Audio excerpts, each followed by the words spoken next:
Welcome guys, फिर मैं लेके आया हूँ आपके लिए एक प्रैक्टिकल ज्योमेट्री क्लास 8 एक्सरसाइज 4.2। ये दूसरा वीडियो है। इसमें हम बात करेंगे एक्सरसाइज 4.2 के 3 क्वेश्चंस के बारे में।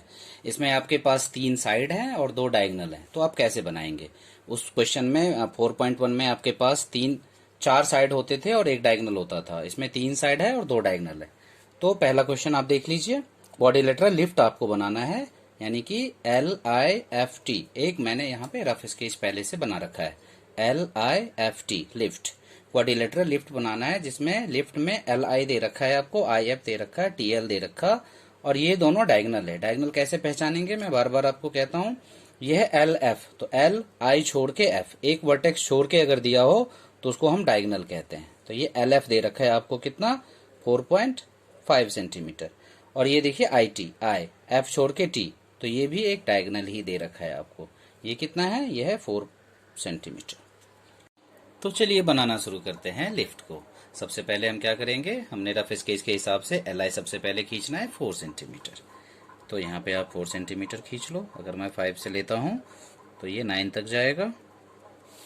ठीक है, इसका नाम रख देते हैं L और I। ये है 4 सेंटीमीटर। अब मुझे क्या चाहिए, अब मुझे LT और IT अगर दिया हुआ है तो मैं सबसे पहले T डिराइव करूंगा। तो मेरे पास LT भी है। LT कितना दे रखा है मुझे, या TL 2.5, और IT भी दे रखा है। IT कितना है, 4।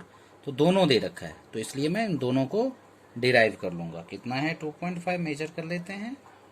यह है L। L को सेंटर मान के आप एक अपवर्ड हवा में क्या करो, एक आर्क ले लो।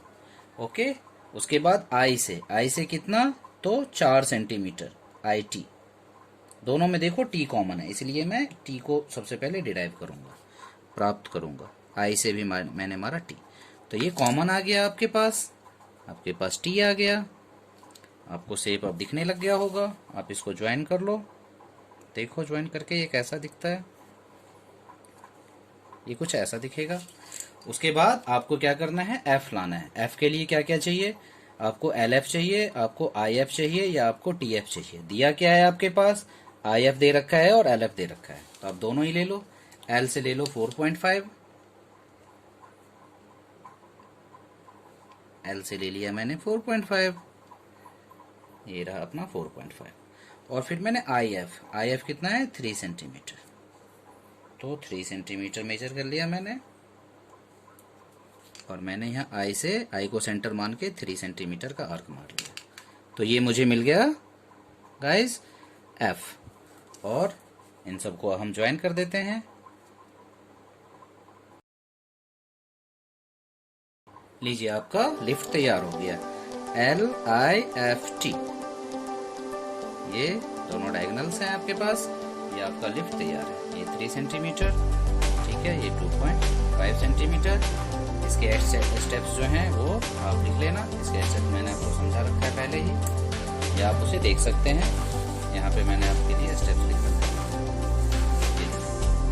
आप इसको स्क्रीनशॉट भी इसका ले सकते हैं। देख लो आप इसको, धीरे धीरे आपको भी स्टेप्स लिखना आ जाएगा। क्वेश्चन शुरू करते हैं हम। क्वाड्रिलेटरल गोल्ड, देखिए मैंने आपके लिए पहले से लिख रखा है, so that I can save your time.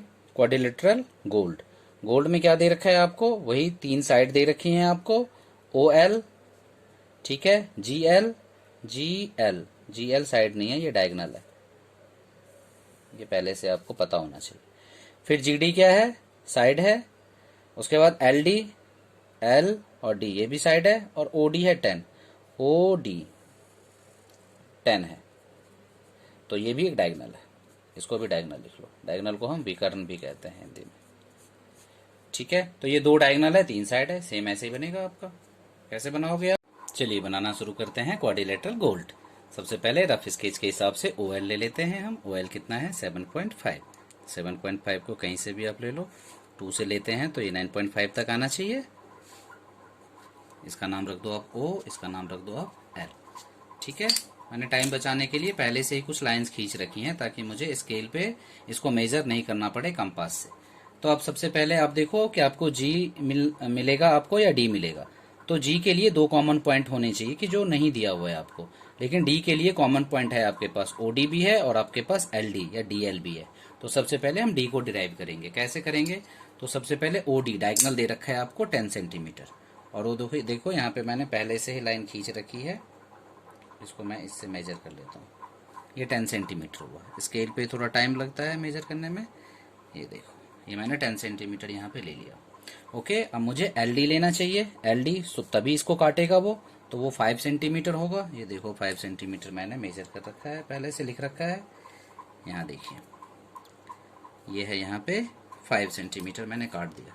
तो ये जो कॉमन पॉइंट है ये क्या होगा गाइस? ये होगा आपका डी। ठीक है, आप इसको मिला दो, आपको थोड़ा सा शेप जो है वो दिखने लगेगा। ये मैंने मिला दिया, ये मिल गया मुझे डी। अब मुझे क्या प्राप्त करना है? अब मुझे जी लेना है। तो जी के लिए क्या क्या होना चाहिए? तो मेरे पास जी डी भी दे रखा है और मेरे पास एल जी भी दे रखा है।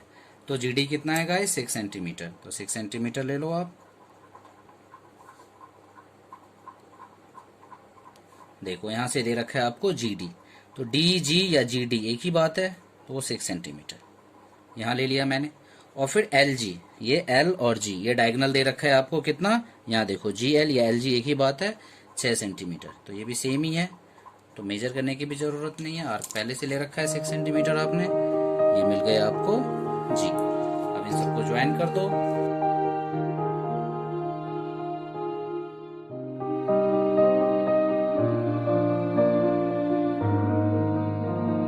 तैयार है, जिसमें 7.5 सेंटीमीटर, ये 5 सेंटीमीटर गिवन था, ये 10 सेंटीमीटर गिवन था, और ये 6 सेंटीमीटर गिवन था। गोल्ड बड़ी आसानी से बन गया आपका। ठीक है, इसी तरह से आप नेक्स्ट क्वेश्चन को करिए। चलिए बनाना शुरू करते हैं। रोम्बस, जिसे हिंदी में समचतुर्भुज कहते हैं, बेंड बी एन डी दे रखा है और सिर्फ आपके पास दो डायगोनल है, बी एन दे रखा है और डी दे रखा है। कितना? 5.6 सेंटीमीटर एंड 6.5 सेंटीमीटर। तो रोम्बस की एक प्रॉपर्टी आपको पता होनी चाहिए गाइस कि रोम्बस के जो डायगोनल्स होते हैं वो एक दूसरे को परपेंडिकुलरली बाइसेक्ट करते हैं। मीन्स जो रोम्बस के डायगोनल होते हैं वो जहां काटते हैं एक दूसरे को, वहां 90 का एंगल भी बनता है, और वो एक दूसरे को बाइसेक्ट यानी आधा आधा कर देते हैं उस पॉइंट पे। यानी उसके जो विकर्ण होते हैं, हिंदी में आप समझ लो, वो एक दूसरे को लंब समद्विभाजित करते हैं। तो सबसे पहले मैंने पहला विकर्ण ले लिया डीई। डीई कितना है? 6.5 सेंटीमीटर। बहुत ही इंटरेस्टिंग क्वेश्चन है, आप आराम से देख लो इसको। तो ये 6.5 2 से लूंगा तो ये 8.5 पे आएगा। यहाँ पे देख लो आप, इसका नाम रख लो डी, इसका नाम रख लो ई। यह है 6.5 सेंटीमीटर। फिर इसे मैं परपेंडिकुलरली बाइसेक्ट कर दूंगा। तो कैसे करना है ये आपने बचपन में खूब सीखा होगा। आधे से ज्यादा, मोर देन हाफ आर्क लेना, ऊपर भी और नीचे भी। ठीक है, उसके बाद वही आर्क, सेम आर्क, एक बार चेंज आप नहीं कर सकते इसको। एक बार आपने ले लिया तो आप उसी को लेके चलिए। ठीक है, वो इधर मारना और वहीं से इधर भी मारना। देखिए ये आपका परपेंडिकुलरली बाइसेक्ट हो गया। इन दोनों पॉइंट को आप मिला दो, इस पॉइंट को और इस पॉइंट को मिला दो, तो ये परपेंडिकुलरली बाइसेक्ट हो जाएगा। यानी जहां पे ये एक दूसरे को काटेगा वहां पे 90 का एंगल भी बनेगा गाइस, और ये हाफ हाफ हो जाएगा, यानी 6.5 का ये आधा और ये आधा। अब हमें ये भी पता है कि ये भी आधा और आधा है, और वो दे रखा है 5.6। तो कितना मुझे चाहिए? तो 5.6 को मैं 2 से डिवाइड कर लेता हूँ, दैट इज 2.8। 2.8 यहाँ पे देखो मैंने पहले से ड्रॉ कर रखा है, आप इसको मेजर कर लो 2.8 को। ये 2.8 मेजर हो गया। यहाँ इंटरसेक्टिंग पॉइंट, मिडिल पॉइंट से 2.8 आप इधर भी मार लो और इधर भी मार लो। तो ये देखो, ये नीचे का जो पॉइंट है ये 2.8 है और ये 2.8 है, यानी कि ये अगर आप इसे मानते हो बी तो ये हो जाएगा एन, या इसे बी मान लो तो ये हो जाएगा एन। अब इन चारों को आप मिला दो तो वो आपका रोम्बस।